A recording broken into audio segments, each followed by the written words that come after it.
Bonjour les graphes, dans la vidéo, dans cette seconde partie, je vous invite à regarder la première partie macro indice avant, on va faire un petit topo CAC 40. On va prendre les 40 valeurs du CAC 40, alors elles ne sont pas dans un ordre prédéfini, on va les mettre dans l'ordre alphabétique. On va prendre donc les 40 valeurs du CAC 40 et on va les regarder. Le but ici, c'est bien de vous faire comprendre l'illusion des indices, de bien vous faire comprendre les flux, la concentration, et à un moment donné, donc, le fait que les généraux finissent aussi par tomber. Hein, c'est pas parce qu'on va vous dire c'est un bon dossier, etc., qu'à un moment donné ou un autre, si vous voulez, il n'y a pas une prévision dégueulasse qui enlève de la visibilité et qui donc, du coup, va faire que cette action ne sera plus privilégiée.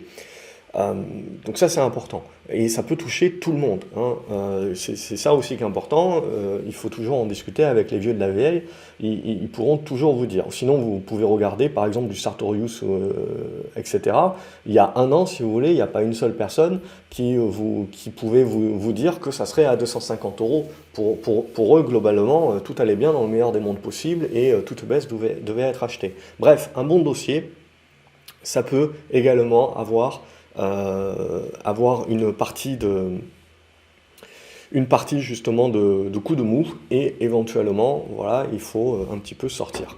Donc on va faire les 40 valeurs et ça pour moi c'est important. N'hésitez pas à liker la vidéo, à la partager également, ça peut permettre donc à d'autres investisseurs de la découvrir et à vous abonner à la chaîne, comme ça vous ne loupez pas la suite. Merci d'avance pour les pouces en l'air. Et on a notre copain donc Air Liquide, donc hausse exponentielle. Vous voyez, c'est des hausses en escalier. Et là, on est en train de passer en hausse exponentielle, c'est-à-dire que les consos intermédiaires qu'on a éventuellement dans des flags, c'est très petit. Donc là, on est en train de passer en mode exponentiel. La problématique de l'exponentielle, si vous voulez, c'est qu'on ne sait pas jusqu'où ça peut aller. Potentiellement, là, c'est le point haut, mais on termine au plus haut. On termine au plus haut de la journée, au plus haut de la semaine. Les chandeliers hebdo sont sur les plus hauts, etc. Au plus haut du mois. Le mois n'est pas complètement terminé, mais on y est. Mais après, vous ne savez pas, on peut aller chercher 165, 170. Il n'y a pas d'idée. On peut faire une petite conso, repartir pour un coup. Tout ce que l'on sait, si vous voulez, c'est qu'à un moment donné, quand vous partez sur de l'exponentiel, vous avez un écart, si vous voulez, avec le support précédent qui est tel qu'il faut s'attendre à un moment donné ou à un autre à ce que vous ayez de la volatilité sur la conso. Ça ne veut pas dire un signal de baisse, ça veut juste dire qu'éventuellement Air Liquide peut revenir chercher 160 euros sans pour autant vous donner une inversion de la tendance, mais c'est juste qu'elle peut retrouver de la volatilité et revenir chercher du support et puis après se relancer. Donc c'est juste qu'il faut accepter de plus en plus que une action qu'on considère comme une grosse cap, etc., et qui sur les précédents mois ou sur les précédentes années, on avait l'habitude de ne pas avoir beaucoup de volatilité, etc., ben là, tout de suite, il faut accepter que vous allez vous retrouver à un moment donné avec peut-être une séance à -3, à -4, qui ne veut pas nécessairement dire signal de vente, il faut le voir sur le graphique, mais qu'il faut intégrer comme, voilà, à un moment donné, un retour un petit peu sur Terre, et petit à petit à la construction d'une figure. Parce que là aussi, on aura besoin de construire. De la même manière que ici, vous avez construit votre figure, et vous voyez que vous aviez votre grosse poussée, et ensuite beaucoup plus de volatilité qui est rentrée, mais pour autant, ça n'a pas été le signal de vente. Parce que qu'est-ce qui se passe quand vous avez des titres comme ça qui partent en expo, et qui baissent à un moment donné et qui vont prendre une baisse, je sais pas, en -3, -4, -5%, c'est que ça va être vu comme une opportunité d'achat encore. À moins qu'il y ait vraiment une grosse annonce type qui remet tout en cause, mais c'est rarement le cas. Mais en gros, ces valeurs-là, quand elles se mettent à consolider, la première consolidation est achetée parce que c'est vu comme une opportunité. Par ceux qui avaient loupé le train, par ceux qui étaient déjà dans le train et qui sont sortis et qui veulent re-rentrer, par ceux qui sont encore dans le train mais qui veulent accumuler. Bref, c'est des valeurs, si vous voulez, où vous avez des grosses tendances haussières, donc vous continuez d'avoir du flux. Ce n'est que lorsque vous commencez à construire la figure et à la casser par le bas que là, vous commencez petit à petit à avoir de moins en moins d'acheteurs par rapport à la tendance, et donc celle-ci s'étiole beaucoup plus. Mais là, il faut s'attendre, sur toutes ces valeurs-là, on peut les shorter éventuellement. Mais là, l'idée, si vous voulez, c'est qu'à un moment donné, vous allez avoir une conso, vous êtes contre le vent, vous devez prendre vos profits rapidement, parce que tant que vous n'avez pas une construction qui permet de parler de l'inversion de la tendance, il n'y a rien. Et pour moi, au niveau de Air Liquide, le gros support dorénavant devient à peu près la zone des 150, 150, 155. Donc vous pouvez toujours, à un moment donné, venir corriger sur cette zone-là. Il faudra considérer que ça reste une zone support qui sera très certainement achetée. Ce n'est que le jour où on construit la figure et qu'on la casse par le bas que là on se dira ok, on rentre dans des corrections un petit peu plus matures. Mais rien ne sert de l'anticiper aujourd'hui. Là, c'est haussier point barre. Il n'y a pas d'objectif, hein. Alors vous pouvez toujours avoir des objectifs, avoir des extensions de Fibo et compagnie, si vous voulez. Mais pour moi, l'idée, c'est qu'on ne se met pas d'objectif et on remonte le stop, à la limite, si on en a un. Mais c'est la seule idée. Et pour moi, je dirais, la zone importante, on le voit graphiquement, c'est la zone 158, 160. Tant vous êtes au-dessus de ça, tout repli est à considérer comme une consolidation, comme une reprise de souffle, mais absolument pas comme une remise en cause de la tendance haussière. Ça prendra, je pense, beaucoup plus de temps que ça. Mais voilà, il faut prendre la considération que ça part en expo, donc à un moment donné, vous pouvez avoir des retours de bâton assez violents, ça fait partie du jeu. Voilà, ce que j'ai dit là sur Air Liquide, c'est valable sur beaucoup de valeurs qui partent en expo, sur le CAC 40, donc je ne vais pas le répéter, mais c'est grossièrement la même idée. On va regarder Airbus également, qui fait des plus hauts, sauf qu'aujourd'hui, on a le petit chandelier ici, donc on termine à moins 1,5. Donc, globalement, on n'a pas l'impression que c'est important, que c'est volatile, mais si vous voulez, c'est ça que vous devez prendre en considération, c'est que vous avez une bonne poussée, et puis tout de suite, à un moment donné, voilà, vous avez du moins 1, du moins 2%, donc quelques prises de profit. Mais là, même chose, pour moi, le support, on le met ici sur les 124. Donc je veux dire, tant qu'on ne va pas recasser les 124 par le bas, on part pas, si vous voulez, dans une consolidation plus durable. À ce stade-là, on peut se dire, ok, ça peut être de la reprise de souffle, mais c'est tout, ça reste aussi point barre à ce stade-là. Donc on voit, Air Liquide, Airbus, ça va très bien. Puis Alstom, pas du tout. Alors l'avantage, c'est que ce n'est pas des grosses pondérations du CAC 40. Et c'est là où il faut bien prendre en compte, c'est que si vous regardez, je pense qu'on peut dire on a un effet Pareto, c'est-à-dire que vous avez 20% des valeurs des gros indices qui font 80% de la performance des indices, et même plus. Mais l'avantage, c'est que ce sont les grosses pondérations parce que c'est déjà des valeurs qui avaient une concentration des flux déjà depuis de longues années et qui n'a cessé de toute façon que de croître, ce qui posera un problème à un moment donné ou à un autre évidemment vis-à-vis des portes de sortie de secours. Mais sinon, les valeurs qui sont moins bien pondérées et qui sont plus cycliques, etc., et qui ont un peu plus de mal, on le voit depuis le mois de mars pour Alstom, ça impacte moins le CAC 40 parce qu'elles ne sont pas énormément pondérées. Et là, pour Alstom, bon, il n'y a pas grand-chose à se dire, hein. Je veux dire, on a inversé la tendance dorénavant en ayant cassé notamment cette zone des 24-23. Ce qu'on peut jouer éventuellement, c'est des rebonds techniques, mais c'est pas beaucoup plus. Là, il n'y a rien à se mettre sous la dent. Il faut attendre que l'on ait une nouvelle congestion pour avoir quelque chose à se mettre sous la dent. On va faire du ArcelorMittal également, donc sidérurgiste de son état, également donc une cyclique, et là on est au milieu du gué, et on est en train de revenir sur le bas de la figure. Donc de deux choses l'une, hein. Là pour moi on est en train de dégrader, on va mettre la médiane, donc pour moi à court terme tout du moins, la tendance est dégradée sous les 27, on va arrondir, et donc si on vient enfoncer ici, faire le pullback et qu'on commence à partir comme ça, bon il faudra, on rentrera dans une période où on se dit que le marché joue quand même le ralentissement éco, et qu'il faudra attendre encore un petit peu de temps avant de voir le marché recommencer à vouloir payer des PER pas chers sur des valeurs value.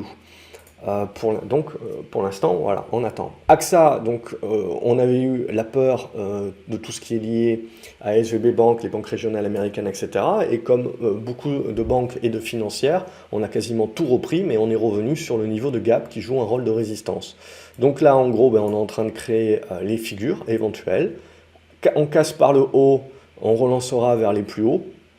Et sinon, tant qu'on est là-dedans, on est dans la congestion. Mais on voit, au niveau des financières du CAC 40, on a bien remonté la pente, mais comme sur BNP Paribas, on n'a pas réintégré les gaps complètement. Donc la peur est passée, on va dire, mais maintenant, ce que je veux voir, c'est un petit peu les congestions que l'on va créer. Donc, c'est-à-dire le zigzag que l'on peut créer ici, peut créer des figures. Et ensuite, on casse par le haut, on casse par le bas. Ce qui va être très intéressant, évidemment, c'est l'anticipation qu'on va avoir sur les taux. Donc, ça va être très intéressant de voir comment les banques réagissent parce que ça sera une projection de ce que l'on pense que l'économie va être.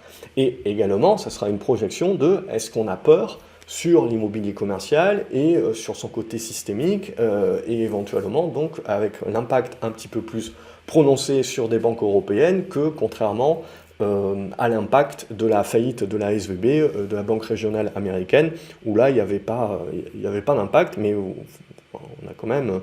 on a quand même vendu d'abord et réfléchi après.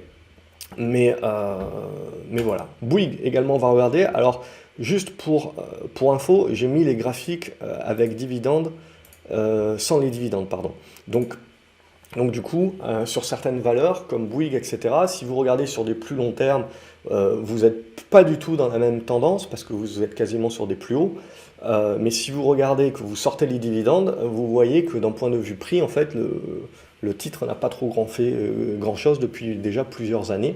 Donc c'est ça aussi un intérêt, c'est de voir la puissance un petit peu des dividendes. Mais ce n'est pas quelque part la puissance des dividendes, c'est juste de vous dire que le prix à récupérer à chaque fois, c'est sorti de dividendes-là. Donc c'est toujours une progression du prix qui permet de faire en sorte que le dividende est intéressant. Parce que vous pouvez avoir une distribution de dividendes. Si le prix de l'action continue de baisser tout le temps, ça ne compensera jamais votre perte en capital. Donc c'est toujours à rapprocher. Pour autant, Bouygues, la progression de Bouygues, on va dire, ces dernières années, compense le dividende, mais c'est tout, quoi. Vous n'avez pas une accélération, je dirais, du gain également en pur capital. Donc là, si on revient sur du court terme, on a marqué ce niveau de résistance-là, et on voit que Bouygues est en train de se remettre dans des bonnes dispositions, avec une zone, je mettrai de support ici, donc dans cette zone-là, si on arrive à casser là, on peut certainement valider, je dirais, le retournement à partir du moment où on passera les 33-34 euros. Et là, ça deviendra intéressant, ça veut dire que le marché commence à jouer vraiment ce type de valeur-là, donc il faut encore patienter. Mais Bouygues, je dirais, est dans la neutralité par rapport au reste. Capgemini, on le voit, la tech, c'est plus ça. Ok, donc on est toujours éventuellement sur une oblique support qu'on va venir tester incessamment sous peu, mais en gros, il n'y a pas de retournement haussier à attendre sur Capgemini tant qu'on va être sous les 170. Donc pour faire très simple, et on le voit, les valeurs technologiques, elles sont en train un petit peu de tirer la langue sur ce mois-là. Carrefour, par contre, les valeurs plus défensives, donc la distribution également, ben on voit, ça va bien plutôt. Comme pour Bouygues, on a à peu près le même type de configuration. Mais là, vous voyez, vous pouvez avoir de la volatilité quand même. En l'espace de 3 séances, vous perdez une dizaine de pourcents et vous revenez chercher un support, vous faites la mèche, etc. Et on rentre en fait, si vous voulez, dans la figure. Alors, il faudra, là je la tire par les cheveux, il faudra plus d'impact, etc.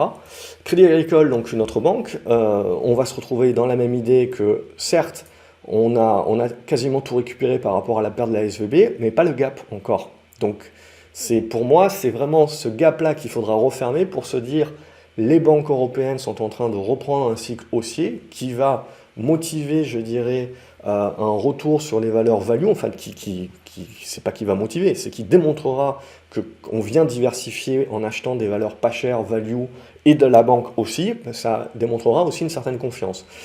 Ou, à contrario, on va revenir jouer un truc comme ça, on va construire une figure, et là, il faudra attendre de casser par le haut ou par le bas.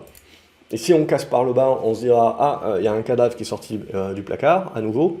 Si on arrive à casser par le haut, on va jouer donc le changement de cycle long terme avec un aspect plus value.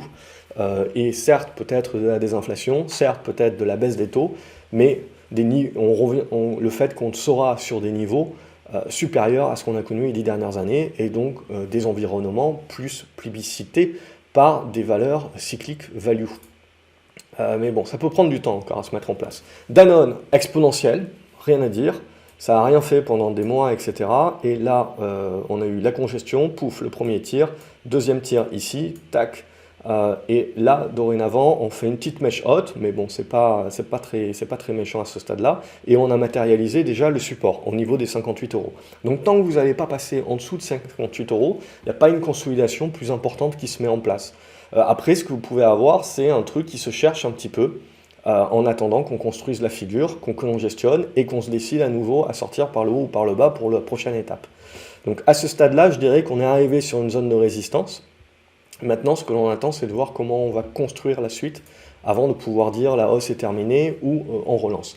Dassault Systèmes, ça fait partie des valeurs tech, comme Capgemini, mais à contrario de Capgemini, elle résiste plutôt pas mal. Mais pour autant, on n'a toujours pas réussi à casser cet oblique ici sur les 38 € et des brouettes et à aller chercher les 41 €. La problématique, si vous voulez, c'est que même si on la casse, ok, quel est le potentiel que vous pouvez avoir? 41 €, 42 € potentiellement oui. Après, il faudra voir. Donc à ce stade-là, on est en train de créer la congestion. On ne néglige pas que ça peut toujours casser par le bas, bien entendu. Et là, ça voudra dire vraiment que le marché met de côté les valeurs tech. Engie, donc là, je ne vous fais pas un dessin. On a cassé cet oblique-là, on n'a même pas fait de pullback. On est parti bille en tête, comme si c'était une petite cape, mais non, c'est des très grosses capes, et on voit que tout le monde a pris la position dans le même sens. Donc là, éventuellement, on arrive sur un premier niveau de résistance, on consolidera, mais pour moi, voilà, même chose. Vous allez avoir de la consolidation, mais il ne faut pas croire qu'on va retourner la tendance à la baisse comme ça, non. Il y aura certainement une figure intermédiaire, et il faudra voir de quel côté on la casse. Donc là, vous avez une valeur qui distribue un bon dividende, et qui en plus vous octroie un gain de capital. Ça m'intéresse. C'est une vraie valeur dividende, ça. Alors après, il y en a beaucoup vont vous dire, il y a le gouvernement, il faut éviter les valeurs avec le gouvernement. Il faut éviter les valeurs avec le gouvernement qui sont dans une tendance baissière. Quand c'est dans une tendance haussière, gouvernement ou pas gouvernement, je m'en fous, j'y vais. Essilor, donc il y a eu les résultats aujourd'hui qui ont été très bien achetés, avec un très gros gap. Donc on voit, ce que vous voyez, c'est grossièrement, je veux dire, les évolutions, c'est pas vraiment la volatilité, mais c'est la force des mouvements globalement, on n'a plus l'habitude de les voir. Alors certes, il y avait le Covid, etc. Mais je veux dire, avant le Covid, on n'a pas l'habitude de voir ces grosses caps-là évoluer de cette manière-là. C'est juste pour vous démontrer que on est vraiment, si vous voulez, dans une quantité d'argent qui est encore très importante, mais où on a fait un tri sélectif et on ne peut plus l'investir que sur de moins en moins de valeurs. Et donc, en fait, c'est comme des grosses pondérations, mais qui évoluent très rapidement. Donc, là aussi, à un moment donné ou à un autre, il faudra s'attendre peut-être à un petit peu de volatilité, mais jusqu'à preuve du contraire, c'est haussier point barre. Et cette zone de gap qu'on vient d'ouvrir, c'est votre zone de support. Tant que vous allez être au-dessus de ça, c'est haussier. Donc là, Essilor aussi fait partie des bons élèves. Eurofins Scientifique, par contre, c'est pas le bon élève, donc là on a du mal, on n'y arrive pas, on est dans la congestion de triangle. Si ça casse par le bas, méfiance, on ira chercher un peu plus au sud, peut-être la zone des 50 €. Donc il faut au minimum casser ici par le haut, retravailler cette zone, bref, avant d'avoir un retournement sur Eurofins, il peut se passer un petit peu de temps, ça ne fait pas partie des valeurs aujourd'hui qui sont plébiscitées.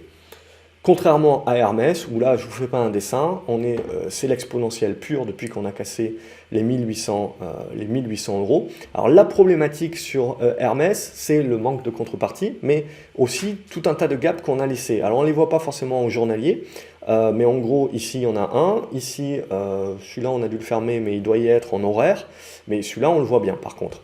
Donc là l'idée c'est de se dire, eh ben, c'est assez simple, c'est-à-dire que mon exponentielle, elle va durer et on va continuer d'être comme ça dans un rouleau compresseur où on ne sait pas où est le plus haut, 2030, 2050, 2100, j'en sais rien. Il faut éviter de jouer aux devinettes, mais il y a deux types qui vont nous intéresser. C'est un, cette petite oblique ici. Quand elle cassera, on dira tiens, on joue la consolidation pour revenir chercher l'horizontale. Mais ce n'est que quand cette horizontale cassera là que vous aurez un vrai signal, on va dire, de moyen terme, d'une consolidation un petit peu plus poussée, un petit peu plus longue. Sinon, en effet, il peut y avoir de la volatilité sur le titre. Comme vous voyez, vous avez des chandeliers comme ceci, mais qui ne remettront pas en cause la tendance haussière tant que vous ne cassez pas un minimum cette oblique ici ou cette horizontale. Et en attendant, on termine la journée au plus haut, la semaine au plus haut, le mois au plus haut. Alors le mois n'est pas terminé, bien entendu, mais c'est 100% de hausse en un petit peu moins d'un an. Voilà, et là, vous aurez du dividende en plus. Par contre, quand vous regardez Kering, c'est pas la même. Donc on voit tout de suite au sein même d'un secteur d'activité, si vous voulez, les bons élèves qui sont plébiscités et les élèves un peu plus moyens. Pour autant, Kering est un élève moyen, mais ce type de figure-là, c'est quand même pas inintéressant, surtout si ça casse par le haut. Ça veut dire que le marché jouera un rattrapage sur Kering. A contrario, si on casse par le bas, ça sera pour moi un pré-signal que le marché est en train d'acter une récession qui impacterait également les valeurs du luxe, et il va commencer par évidemment taper sur les faibles d'abord, mais ça vous enverra l'image que sur du Hermès ou sur du LVMH, peut-être qu'il faut devenir un petit peu plus prudent. Le grand, c'est un ventre mou également, on est un petit peu dans de la neutralité, donc il n'y a pas grand chose à dire, mais il y a une congestion qui peut se mettre ici et il faudra casser cette zone des 85-86. L'Oréal, c'est la même chose que Hermès, on est en train de partir en exponentiel avec le chandelier du jour, donc avec des nouveaux plus hauts, il n'y a rien à dire, et on va mettre le pivot ici sur 425, je vais le mettre, tant qu'on reste au-dessus des 425, toute consolidation est interprétée comme une reprise de souffle, mais pas comme une remise en cause. Et derrière, l'autre niveau, ça sera cette zone des 410. Voilà, là, il n'y a rien à dire, rouleau compresseur. Oui, c'est potentiellement survalorisé. Oui, ça ne peut pas durer, etc.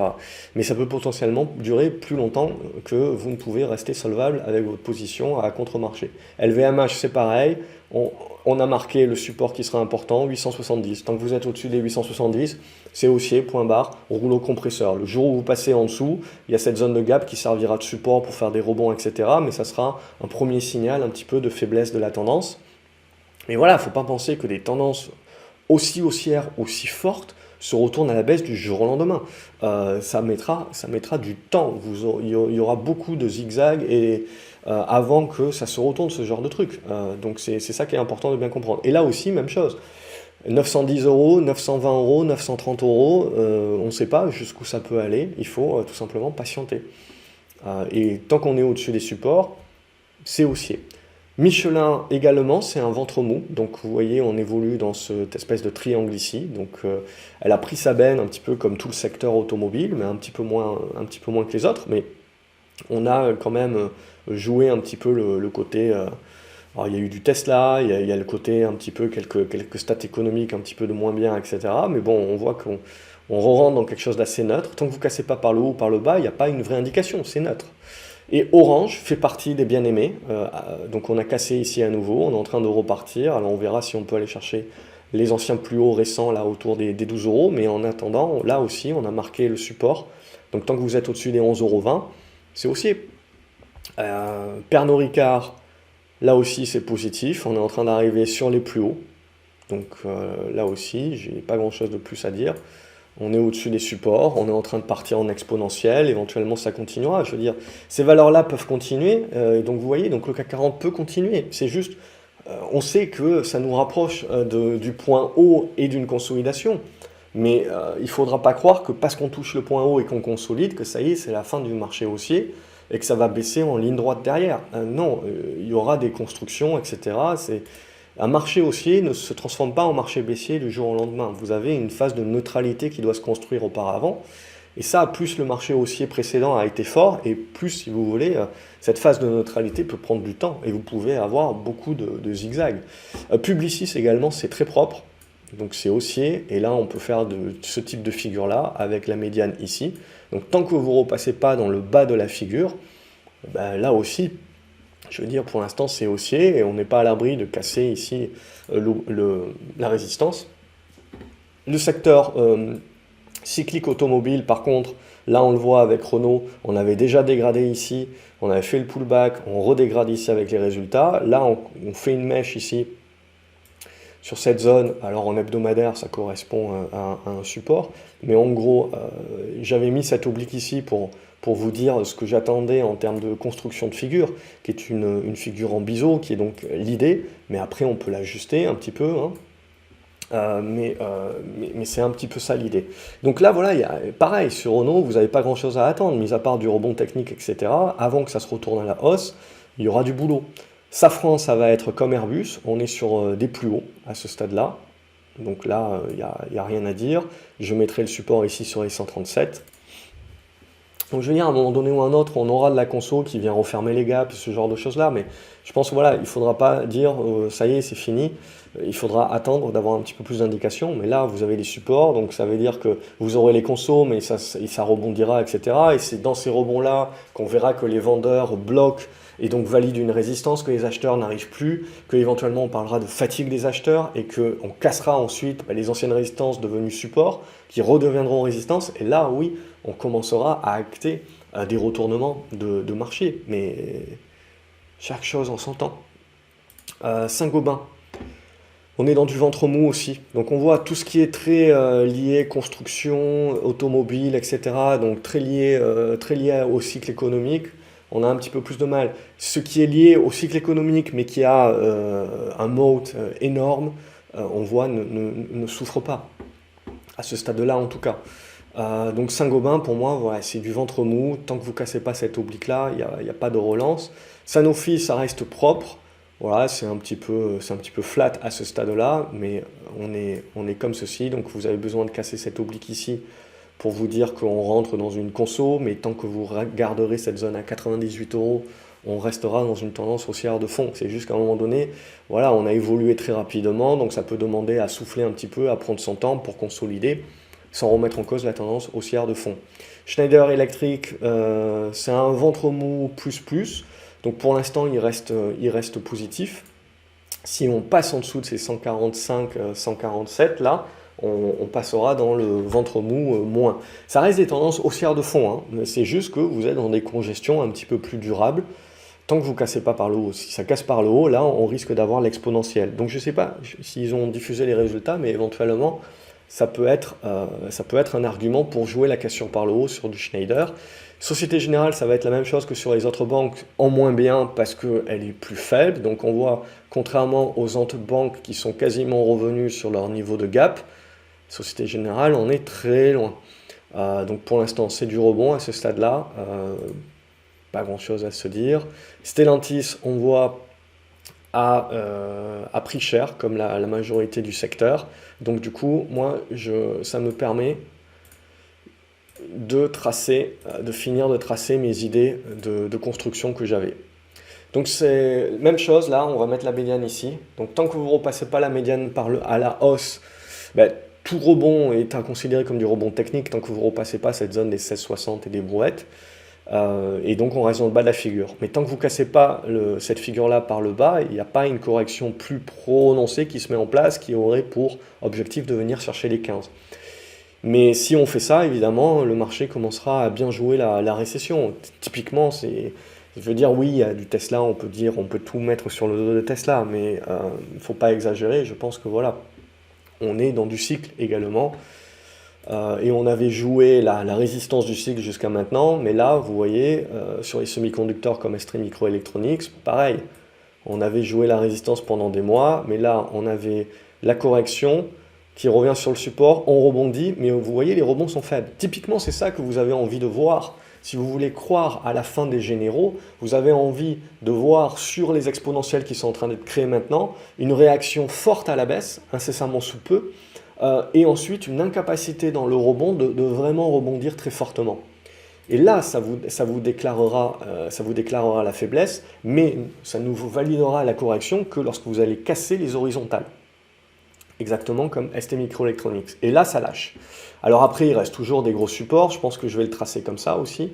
Voilà, donc éventuellement, aujourd'hui, on peut se dire qu'on a approché du niveau de l'oblique, donc il y aura certainement du rebond technique, etc. Mais en gros, voilà, dans cette zone-là, vous restez dans une espèce de ventre mou sur les bas de la figure. C'est-à-dire que oui, vous pouvez jouer en mode trading, mais d'un point de vue moyen terme, il ne va pas y avoir grand-chose d'intéressant à ce stade-là avant de créer une congestion.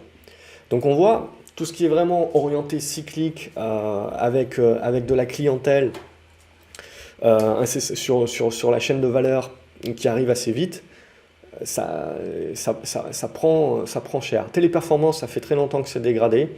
Donc j'en dis pas plus, sous les 230 €, je vois pas grand chose à se dire, ça reste de la tech, donc c'est pricé pareil. Thales, c'est de la défense, on est sur les plus hauts, on fait une petite méchote aujourd'hui, mais voilà, pas grand chose de plus à se dire, c'est tributaire de la guerre, et vous savez très bien que ces prochaines années, vous allez avoir énormément d'argent pour militariser l'Europe, donc même si vous avez de la conso sur ce genre de valeur-là et que vous revenez un jour, admettons, vers cette zone des 135, 136, bon, vous savez que ça sera certainement des supports qui seront achetés. Donc voilà, après c'est juste qu'on est dans une hausse un petit peu larvée, mais une hausse quand même. À un moment donné, on touche des points hauts, on consolide, mais la tendance haussière demeure, jusqu'à preuve du contraire. Total Energy, on est un petit peu dans ce zigzag également, donc on a joué la peur SVB, puis on s'est détaché, puis il y a eu l'OPEP, etc. Et vous avez un gros gap ici. Donc c'est la zone de support. Tant que vous restez au-dessus, on reste positif. Mais c'est une hausse, je dirais, qui est maintenant assez limitée avec la résistance à 60. Et si on réintègre ici et qu'on commence à avoir l'incapacité de repasser les résistances, ben ça vous fait un truc comme ST Micro où on va commencer à plébisciter la sortie par le bas qui validera plutôt le fait que le marché joue la récession. Pour l'instant, voilà, ce que vous devez comprendre, c'est que vous voyez, une tendance haussière ne s'invalide pas. Vous pouvez avoir beaucoup de volatilité, mais vous restez dans une tendance haussière de fond.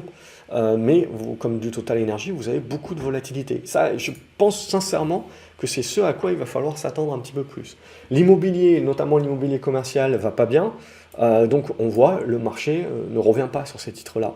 Donc Unibail, je veux dire, tant qu'on va être sous les 54-55, il n'y a pas de retour. Le marché dérisque. Veolia, par contre, là, c'est positif. On est comme sur du NJ, sur quelque chose qui marche très bien. On va peut-être chercher la zone de résistance là aux alentours des 30 euros. En tout cas, c'est positif. Au-dessus des supports à 28,70. Au niveau de Vinci, hop, voilà, on est également proche de plus haut. On commence peut-être à marquer des niveaux de résistance. Ce qui m'intéresse, moi, si vous voulez, c'est voilà, c'est les précédents plus hauts. On est en train de les travailler. Si on passe en dessous, qu'on les valide à nouveau en résistance, voilà. Ça, c'est votre signal qu'on a stoppé la hausse. Ça ne veut pas dire départ baissier, ça veut dire qu'on a stoppé la hausse, on rentre dans une neutralité et on est en attente derrière de qu'est-ce qu'on va construire comme figure un petit peu plus large. Mais même chose, vous voyez, donc sur la construction, on commence un petit peu à bloquer. Là, on est sur du Vivendi, donc c'est très lié à la galaxie Bolloré, donc je ne fais pas un dessin. Globalement, au-dessus des 9,50 €, c'est positif. Au retrait de la cote ou pas, il y aura, on verra. Vous avez un niveau de résistance ici. Et après, bah, ça dépend de la spéculation qu'il va y avoir. Donc là, c'est un dossier où on laisse parler un petit peu plus le Fonda. Et Worldline, donc c'est de la tech, donc ça avait du mal déjà depuis longtemps, mais on avait un beau biseau ici. À la faveur d'une co-entreprise avec Crédit Agricole, on a réussi à breaker en anticipation AMF. Voilà. C'est comme Solution 30, les mecs, le titre qui prend 10% dans la tête avant les résultats, comme par hasard. Mais bon, l'AMF veille. Donc là, c'est la même chose, si vous voulez. On avait une bonne remontada avant. Bon, il y avait quelques petites news à droite, à gauche avant. On peut toujours un petit peu extrapoler. Toujours est-il que on a poussé, on est venu chercher la résistance. Elle est plus visible en hebdo, la résistance, et en mensuel, c'est la moyenne mobile 20 mois. Aussi simple que ça. Donc celle-ci, elle a bloqué. Donc c'est plus une moyenne mobile 20 mois qui a bloqué qu'un niveau graphique. Toujours est-il que on a tout reperdu et on est revenu à la case départ. Et la case départ, c'est ce support ici qu'il faut tenir. Mais là, voilà, si vous faites du rebond comme ça et qu'il n'y arrive toujours pas, ça veut dire que le marché joue vraiment un petit peu, malgré le mieux qu'il y a eu en ce début d'année, joue vraiment que la tech, on va la laisser de côté un petit peu. Et peut-être on va continuer un petit peu plus value. Mais voilà, on est dans une espèce de ventre mou. Donc voilà, c'était 40 valeurs du CAC 40, et comme vous voyez, il y a à boire et à manger. Il y a des trucs qui sont en tendance baissière, où il n'y a pas grand chose à faire, il y a des trucs qui sont assez neutres, où voilà, même chose, il n'y a pas grand chose à se faire, et puis il y a des trucs qui sont en hausse exponentielle. Donc on voit un marché qui est très hétérogène. Et donc on voit un marché où en effet qui est très sélectif, et le danger de ces marchés qui sont très sélectifs, c'est que vous avez des rouleaux compresseurs haussiers, et qu'il faut éviter, je dirais, de penser que c'est terminé, parce que ça peut toujours aller plus haut que ce que l'on croit. Pour autant, il faut garder dans un coin de sa tête que ces rouleaux compresseurs haussiers, ces exponentiels, finissent mal en général. À un moment donné ou à un autre, vous avez du retour de bâton, vous allez avoir des retournements de marché avec de la volatilité. Mais comme je vous l'ai dit, il ne faut pas croire que ces tendances haussières se retournent à la baisse du jour au lendemain. Tout cela prend du temps. Vous devez, en premier lieu, très souvent, il y a ce retour de bâton en premier lieu, qui est le premier pré-signal, mais qui est acheté. Mais c'est le premier pré-signal à vous dire, voilà, ça y est, on a atteint un niveau où les vendeurs sortent du bois, mais maintenant il faut construire et il faut que ça casse, cette construction casse par le bas pour véritablement insuffler des retournements à la baisse. Si vous voulez voir un exemple, par exemple, on peut regarder du Apple, qui est le général, et vous pouvez voir la volatilité, je veux dire, vous avez la tendance haussière, vous avez l'exponentielle qui se met en place, et puis après, voilà, vous avez la correction, on l'achète. Deuxième correction, on achète un petit peu, mais on bloque plus rapidement, on fait une autre correction, on achète un petit peu plus fort, vous voyez un petit peu la volatilité du machin. Donc après, on joue un peu plus à se faire peur, etc. Mais regardez sur Apple, finalement, sur un an et demi, le titre n'a rien fait. Mais pour autant, si vous étiez un petit peu plus actif sur la valeur, vous aviez beaucoup de volatilité à gérer sur cette valeur-là. Donc ça c'est en général, c'est la plus grosse pondération sur le Nasdaq, sur les indices américains. Donc c'est bien comprendre un petit peu également l'impact qu'une telle valeur peut avoir. Surtout, regardez, depuis les 125, depuis le début de l'année, on est quasiment en ligne droite, et vous gagnez quasiment une trentaine de pourcents en ligne droite comme ça. Voilà l'impact que ça a également sur l'indice de référence. Et sur les États-Unis, c'est la même chose. Il y a à peu près une vingtaine de valeurs que vous allez voir qui sont en effet dans ces lignes droites en exponentielle. Nvidia est un autre exemple. Mais si vous regardez le reste dans le S&P 500, ben vous allez retrouver un paquet de valeurs qui sont au ras des pâquerettes, dans des tendances baissières, très dégradées. Donc le marché a fait sa sélection, si vous voulez. Ce n'est pas un marché haussier où tout le monde va bien, tout le monde il est beau. Et aujourd'hui, il y a beaucoup de personnes qui disent, voilà, qui regardent les indices et qui disent, bah, vous voyez, le marché c'est n'importe quoi, les indices boursiers sont à leur plus haut alors qu'on est en crise perpétuelle. Non, c'est parce que les marchés boursiers, l'indice boursier, ne reflète, un, pas l'économie, et deux, il ne reflète même pas, je dirais, la vraie valeur des entreprises au sein même. Parce que vous avez des flux, vous avez des capitalisations boursières qui sont énormes, qui sont surpondérées, et ainsi de suite avec les ETF qui viennent rajouter, et vous vous retrouvez donc avec une poignée de valeurs qui font votre indice, mais qui vous envoient une illusion de l'indice, une mauvaise photo. Et si vous vous attachez trop aux indices actuellement, bon, d'une part ça va vous frustrer beaucoup, mais vous allez avoir la mauvaise vue. Parce que la mauvaise vue aujourd'hui, c'est de penser que tout va bien, et de regarder votre portefeuille et de vous dire « je suis le roi des couillons parce que j'arrive pas à performer dans un marché où tout va bien ». C'est simple, si vous n'avez pas les valeurs qui permettent à l'indice de performer, c'est normal que vous ne performiez pas, puisqu'il y a une poignée de valeurs aujourd'hui qui surperforment. Et donc si vous ne les avez pas, forcément, vous ne pouvez pas surperformer le marché. Voilà, j'espère que la vidéo vous a intéressé. N'hésitez pas à mettre un pouce en l'air, à la liker, à la partager également sur les réseaux, à vous abonner à la chaîne. Et je vous dis à lundi sur graphseobourse.fr. Je continuerai de publier mes quotidiennes. Excellent week-end à vous les graphes et à la prochaine. Salut!